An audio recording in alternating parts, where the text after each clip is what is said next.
Good morning and welcome to Hope, Healing, and Daily Recovery. I'm an alcoholic named Brian.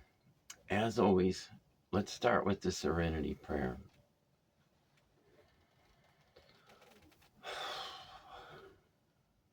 God, grant me the serenity to accept the things I cannot change, the courage to change the things I can, and the wisdom to know the difference. Today, let's do a reading from Jesus Calling, and then I thought it would be cool to talk about the first step from the big book of AA. Admitting that we were powerless over alcohol and our lives had become unmanageable. All right, let's take a peer inside Jesus Calling and see what it says for today, February 3rd. I am with you and for you. You face nothing alone, nothing. When you feel anxious, know that you are focusing on the visible world and leaving me out of the picture. The remedy is simple. Fix your eyes on not what is seen, but on what is unseen. Verbalize your trust in me, the living one who sees you always.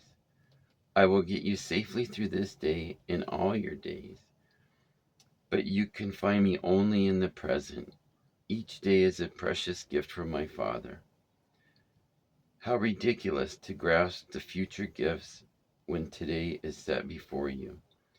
Receive today's gift gratefully, unwrapping it tenderly, and delving into its depths. As you savor this gift, you find me. Well, I really liked this part here that says, when you feel anxious, know that you are focusing on the visible world and leaving me out of the picture. And this just kind of makes me think of a kind of a bad habit I have of doom scrolling on my phone, and it makes me anxious. And I've seen this happen to a lot of people around me too lately, where they get focused on social media. And I think a lot of times people forget that concept of media bias, where if you're a Republican, say, you seek out Republican news because it reinforces your beliefs, and then you don't really hear what the other side's saying. And then, let's say if you're super liberal, then you seek out news and social media that reinforces and strengthens those beliefs, and then in a kind of a most evil way, the algorithm also reinforces and supports that. So the more you dig into the problem of one sort, then the more it wants to show you that problem and give you that problem and keep you wound up and keep you coming back to find out more about that problem. And then you can feel like, yeah, it makes you feel justified in your thinking. And I think that it's really hard, to really keep a balanced look at things as you get caught up in that visible world. And so if you can turn your attention away from that, which is something I've really been working at lately, just trying to just not even watch the news. And then when I see something comes up on my algorithm that is like that, I can tell, oh, it's trying to trip me up. It's trying to like tick me off. It's trying to get me wound up about something that's not even in my purview. It's not even pertinent to my actual life. And then it reminds me of a kind of a concept I heard that the other day that said, if it doesn't make you happy or make you money, don't do it. And I'm also kind of feeling that way about video games too. Like, even though I get like a constant dopamine hit there from video games, I'm not sure it's making me happy. It's definitely not making me money. In fact, sometimes it costs me money. And well, that said, uh, uh, let's go ahead and talk about the first step in the big book of AA, the admitting that we are powerless over alcohol and that our lives have become unmanageable. Now, I remember the first time that I went to an AA meeting. I pulled up in the parking lot down in there in Florida, Naples, Florida. And it was a 24-hour club that somebody had told me about back before I even knew what a 24-hour club was.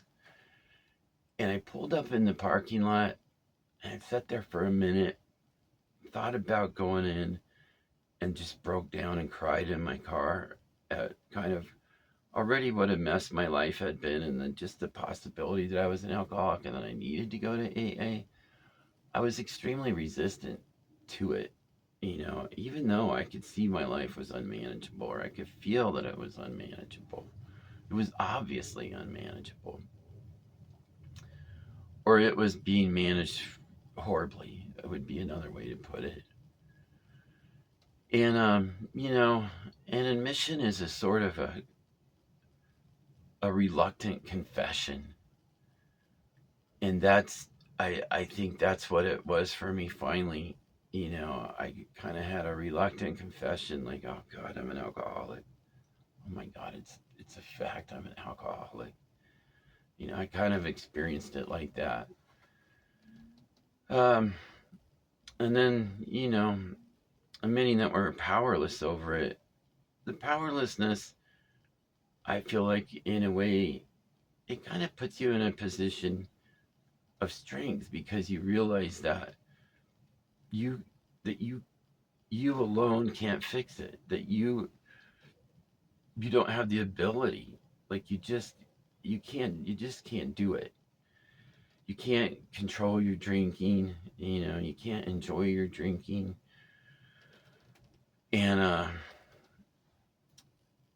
then the other part, let's see, admitting that you're powerless over alcohol and that your life had become unmanageable. The unmanageability part, I feel like, is almost the easiest thing to see to anybody who first goes into the rooms of AA. That's probably what brought you in there in the first place, is either you've gotten thrown in jail, you've destroyed relationships, um, your job world's falling apart, your health is falling apart. You can just feel your mental state unraveling, kind of.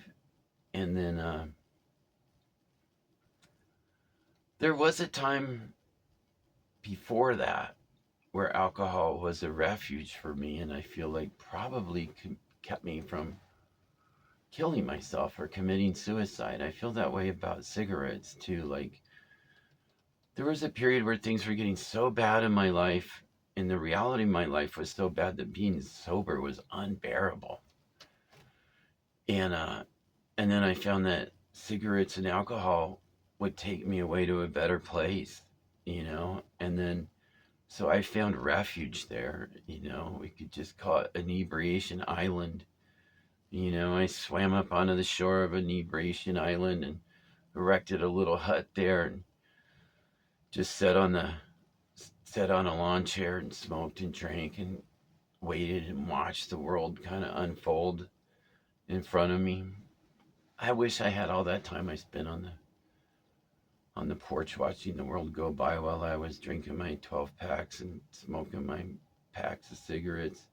I just wish I had all that time back. But like I said, I don't know that I would have made it through that period without it. So in a way, I'm thankful for what alcohol gave me in the beginning. And then there was a point where you could say it just wasn't working for me anymore. All the drinking wasn't helping, and it started destroying. I became an angry drunk, but like a resentful drunk, a shameful, embarrassing drunk. Uh, it led me down a dark path with the law a couple of times. I got thrown in jail a couple of times. Uh, I destroyed my marriage one time. And so I guess there was a point where step one was pretty easy to work out for me. And working that particular step, though, it didn't fix everything, and things still aren't fixed. it's sort of a daily struggle, and then just kind of going back and reworking those steps. The reason I do it today is because sometimes when I feel lost, directionless, uh, I find that the steps and the praying and the daily readings uh, gives me a framework that I can, kind of hang my hat on and start to build on, and to start to get some manageability in my life. Uh, well, I hope that you found something that was either giving you some hope, helped you get in the direction of some healing, and just kind of gets you thinking about recovering from whatever it is you're going through. Um, uh, so I'll sign off there. I hope to see you tomorrow.